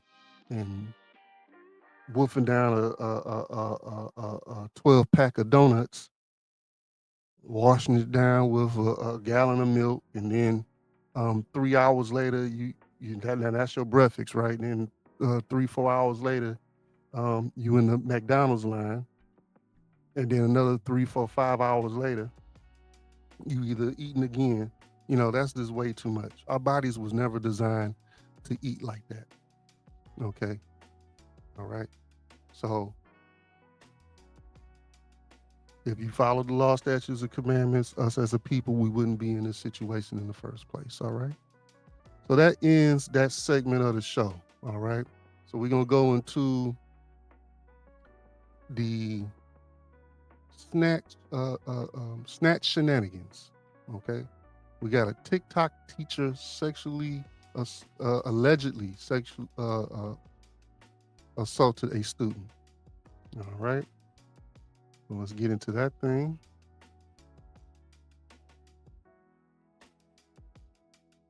And I'll also tell you that Albany. You might remember her as the teacher who went viral for her rap verse to celebrate school being back after COVID. As far as this teaching go, I am unreachable. I'm number one in your top 10. Miss Williams, been popping. 20 new school, you're dropping. No COVID-19, ain't worried about a thing when economy ain't no stop. The years after that video was released, the rapping teacher faces serious charges of sexually assaulting a student. Adriana Cobb Williams was arrested for 2 counts of sexual assault by teacher last December. And the former teacher/content creator has been out on bond since, but this week pleaded not guilty to the shocking crime. After the allegations came to light, the fallout was swift. According to WALB, Williams was placed on administrative leave about a week prior to her arrest. Then she resigned from her position within the Dougherty County school system in lieu of termination just 4 days prior to being arrested. Months later, in August of this year, Williams was indicted by a grand jury. And the grand jury indictment would reveal more into the troubling and disturbing allegations. Under count 1, Williams is accused of knowingly kissing the student. And under count 2, Williams is accused of knowingly performing oral sex on the same student. According to court papers, one of the alleged incidents happened between November 1st and November 30th of last year. And the second alleged incident occurred on December 2nd. Both incidents involved the same student who was a senior at Monroe Comprehensive School where Williams was a teacher. And while Williams was known for her wholesome content, Let's go. We are about to play musical chairs. What do y'all think this game represents already? Scarcity. Why? How? It's not enough what? Chairs. What do the chairs represent? Our resources. She's facing a decades-long sentence behind bars. And here's what else we know about the former teacher. According to her LinkedIn, she was a teacher at Monroe Comprehensive School within the Dougherty County school system in Albany, Georgia, from July 2017 up until her resignation last year in December. After she tendered her resignation, the school district released a statement writing, quote, "The Dougherty County Board of Education voted unanimously to accept the resignation of Adriana Williams in lieu of termination, with the understanding that the district will submit the appropriate reports to the Georgia Professional Standards Commission." While there, she was also the cheerleading coach and featured some of her students and cheerleaders in social media videos that racked up hundreds of thousands of views on TikTok. But since she resigned amid the sexual assault allegations, her content has made a turn, now featuring videos of her husband and their young child as she seemingly rebranded as a family vlogger. And despite facing serious charges and accusations, the former teacher, now content creator, hasn't slowed down from posting videos. But she might want to lay low, as Cobb Williams faces up to 10 years in prison if convicted on each count. Let's bring on criminal defense attorney Kathleen Bogenschutz to break down this case even further. Kathleen, thank you so much for joining me today. You know, Adriana Cobb Williams went viral for her rap video welcoming the kids back to school during the times of COVID. Was it shocking to you to hear that she is charged with sexually assaulting a student? I think it's shocking to hear any teacher would be charged with it. Shocking, but not surprising, considering the news of recent years. And it's no longer terribly surprising that it's a female teacher. It's just when you go through the videos that she made and how much time she clearly spent with her students, as a former prosecutor, like it's clear that the opportunity was there. It's just the betrayal of a teacher actually taking advantage of that opportunity.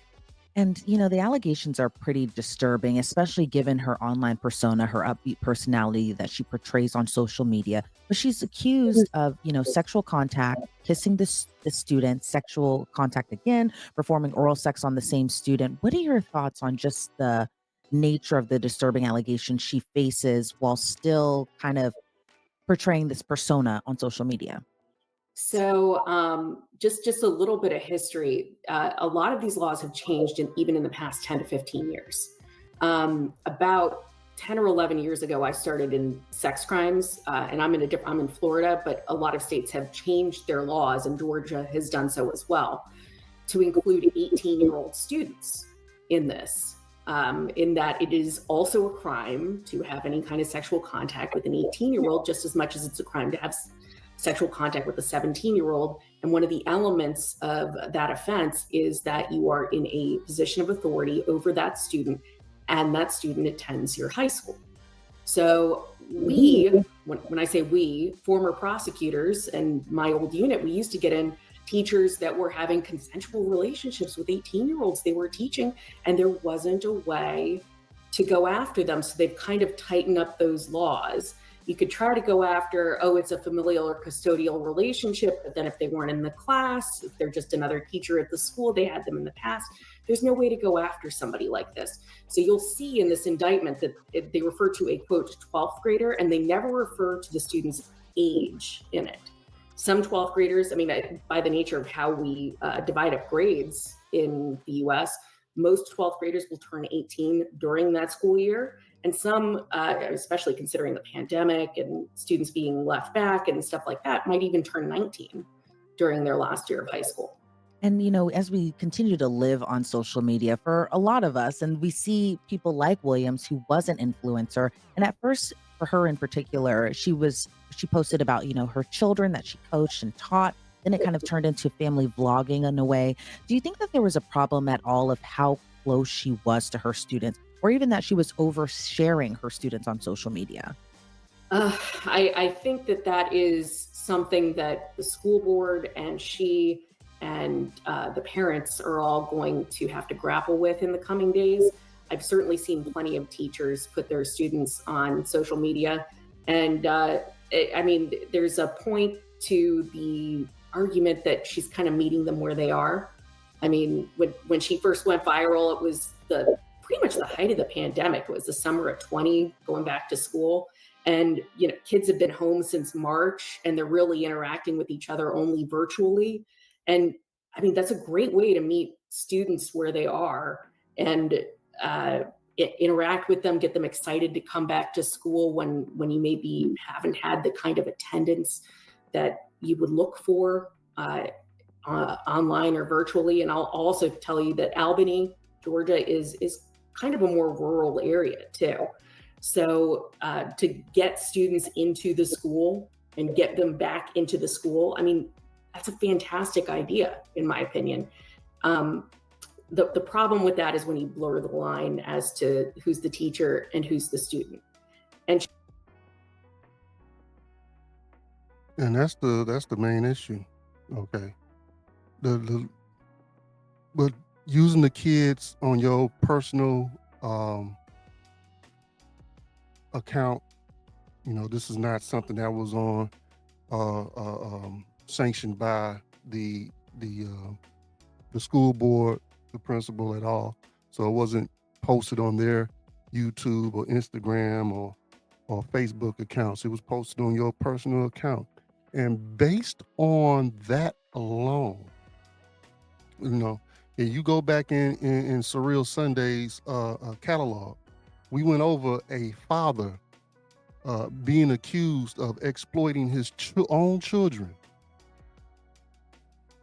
So on Facebook and what have you, on YouTube, whatever. Just going, recording, what he described as their everyday life, and he was accused of exploiting them and ultimately losing custody of his children. Okay, so how does that not apply to this? Aren't you exploiting these students when you're essentially doing the same thing? Okay, for your rap videos. There are some professions that certain lines should not be crossed. Okay, that's in the medical profession. You shouldn't become overly friendly with your patients. That can put you in harm's way. That's a liability. That's a behavior that can put you in some type of legal legal issues. Okay, teaching is another one of those professions where you have this certain authority over your students. You know, they're impressionable, they're naive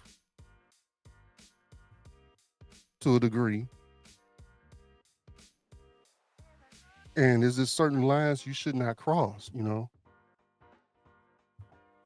There's other ways to, as the defense attorney described it as meeting them where they're at, meeting the students where they're at. There's other techniques to use, okay?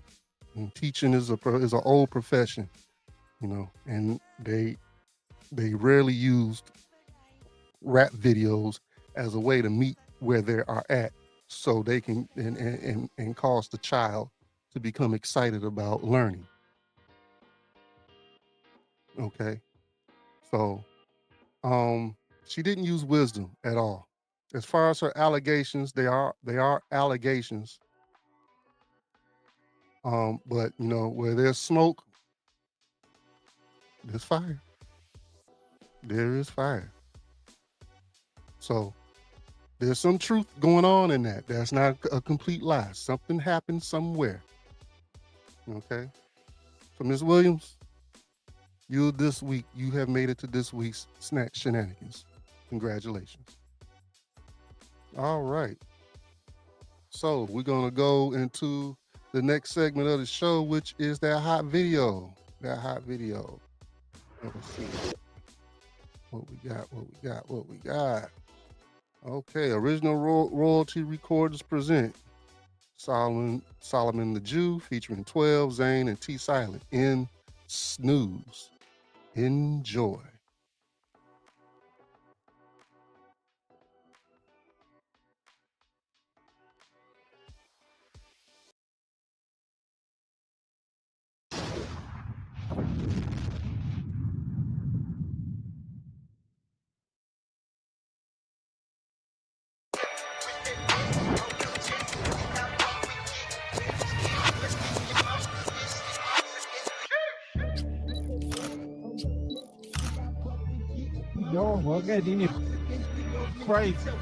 Yeah, we waking them up, ain't no hitting the snooze. Pick apart your religion, I know that you choose. Part ways with the devil, I rose to a level. They counting me out while I'm counting the cost. And I'm cold like the frost on your window and dead of the winter. I know that they send the pretenders, inspired our members, but we never catch none of the shots that you sent us. And we got a ruthless method just to check it. Sayonara, goodbye, getting disrespectful. Good guy, no card for the incidentals. The damage you cause must be paid with your head. They raging war in the land, but that land is the land of the saints. God chosen people is something you ain't. Know we the tribes, and now they won't follow complaint. Confident we the saints, so the burden of proof is on you and your crew. Who are you really? I give you a clue. Who changed the face of the judges? Who live by the sword and they weapons? Who telling the lies about Jesus? Who changed his appearance and features? What country adopted the eagle? That nation, the eagle. Just taught the Bible in a whole different language. These niggas outside town getting dangerous. Never been to London, but I got me a Cambridge. Heavyweight, big dog, got it. Try it if you want. Bible in a holster, fire in a hole. Look at the stroke, 500 though. You not the real guys like I didn't know. Not surprised if you lie, surprised if you don't. K's-R, reject, we up, we next. You stuck, we blessed, we are. Revelation 2 and 9. 3 say that you bound and down. Face the grind, lick dust, fix some crime, switch it. Where my real Jews at? Where the real Jews go? I got swords in the air. We got boots on the floor. Where my real Jews at? Where the real Jews go? Put your swords in the air. Get your boots on the floor. I know what they saying, I read lips in between lines. Bunch of dead folks, I can see signs. In other words, flip from these times. Gotta put in work in the meantime. ADL, they can get it. 8-pack, in fact, they can quit it. Slavery, I never will forget it. And with my God, you'll never be acquitted. I know it's offensive, that's why I said it. All gas, no brakes, cause we never unlet it. Cut a dot in the pieces like confetti. Get it done like a bride for the wedding. I'm with all the festivities. See them rockers wear glad, no sympathy. Fire rain is supernatural disaster. When these bastards meet the master. Read the scripture for the listener and his sister. Next break when we paint the picture. Mother missed the father, skipped the left the bitter. Bad taste mixing with the liquor. Whoa, we walked in the trap and that's still la vie. And that's courtesy for my enemies. In the block in the eye, come on, Van, I keep eating go mark run the clock, they want that for me. But we do what we supposed to. Put in the work while you sit on the sofa. Precepts is colder than no for the coldest. Student of Christ, I just pray for diploma. We taking over. As it is written, I thought that we told you. Out in the country, then back up the coaster. Look at the signs, it's already over. Priest of the blind on behalf of Jehovah. Us locked up, man, they want to stain us. Locked down, man, they want the famous. I've gone somewhere more than heinous. Not long till it's more than dangerous, I know. Ain't it a tragedy? My bishop shoot from the hip with 100% of the accuracy. Why they be mad at me? We taking over and busy awaiting and waiting the second return of his majesty.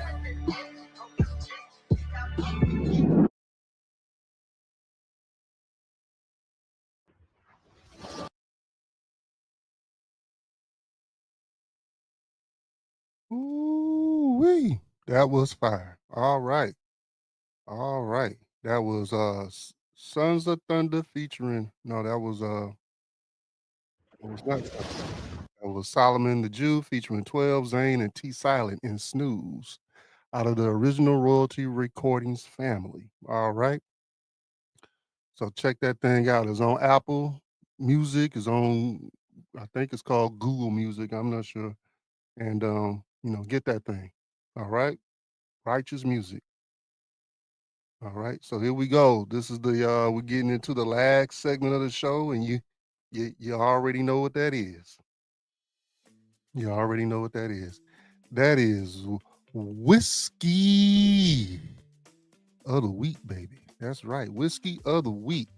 And this week we got an oldie but goodie coming back. All right, coming back, and that is Woodford Reserve. Woodford Reserve, Kentucky Straight Bourbon Whiskey, has a wonderful cast flavor and well balanced, and it's relatively smooth. But you may want to chase this down with a little water. Okay, all right. So, Woodward Reserve, straight bourbon whiskey. Grab you some of this weekend, and kick your feet back and relax. All right, all right, all right.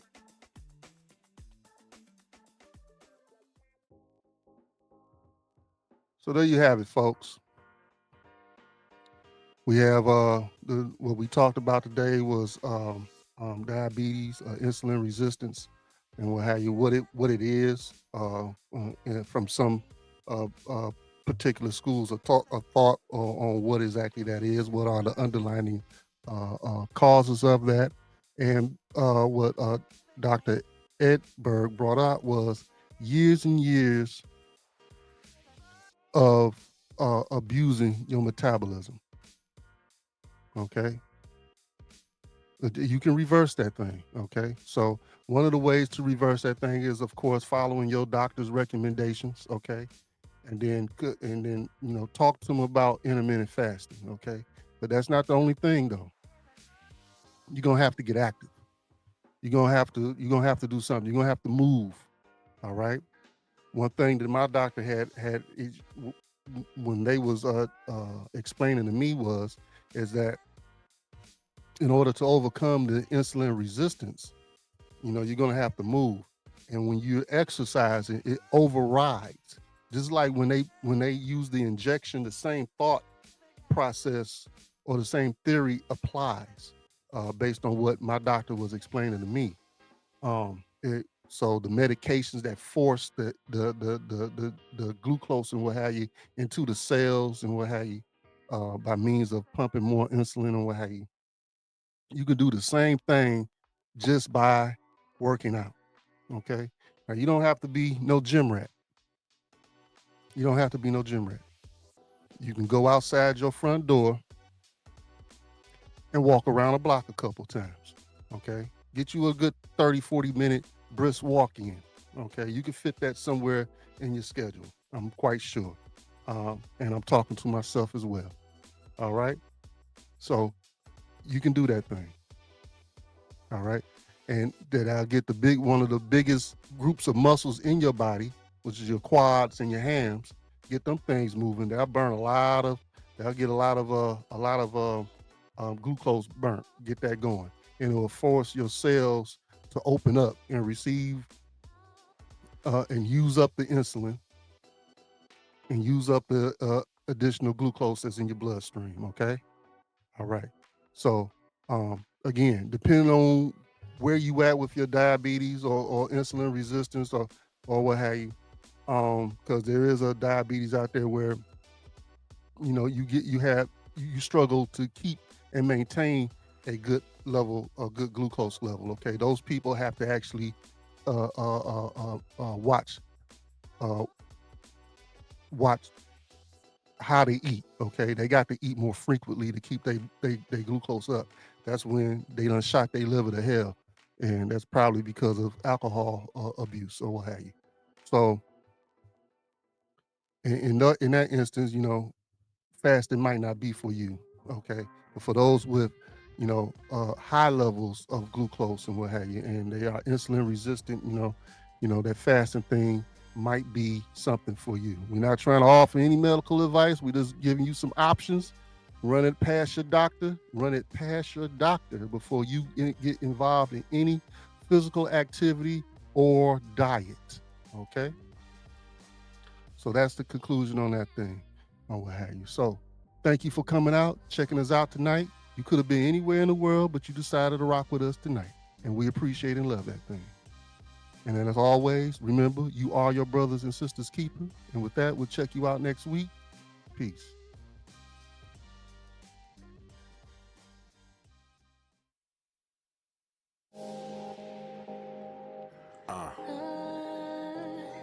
Shades. Let's get into it. Where do I begin? Being in the skin, feeling like tabernacles, it could get intense. Treated like a sin, it could get me lynched. Even as a prince, it could get me pinched. But we don't even flinch, nah, not even an inch. Cause God up in the heavens and a nigga look like him. But they took his image and they put it through the rinse. Made it look like them, made it look like everything I grew up knowing was incorrect.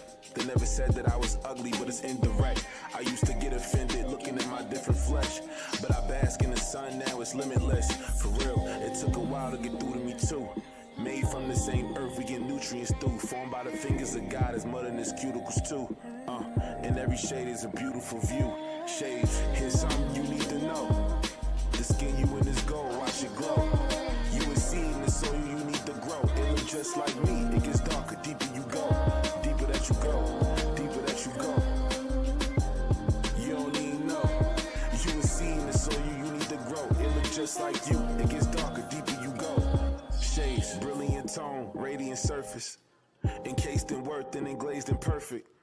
The facts is deeper than the epidermis, and every layer still confirms a purpose. Shades. The sun in love with the way that you be. Your insecurities be funding these industries. Energy given to altering your imagery is still be killing me.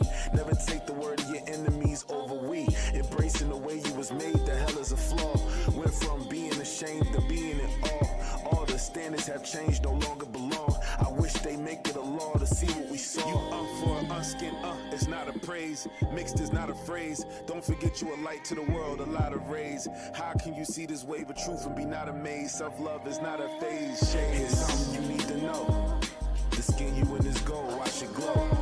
You a seed in the soil you need to grow. It look just like me, it gets darker, deeper you go. Deeper that you go, deeper that you go. You don't even know. You a seed in the soil you need to grow. It look just like you, it gets darker, deeper you go. Shades.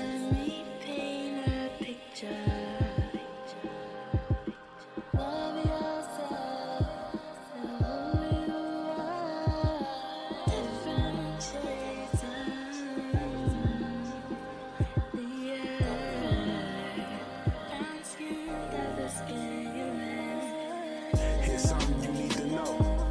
The skin you in is gold, watch it glow. You a seed in the soil you need to grow. It look just like me, it gets darker, deeper you go. Deeper that you go, deeper that you go. You don't even know. You a seed in the soil you need to grow. It look just like you, it gets darker,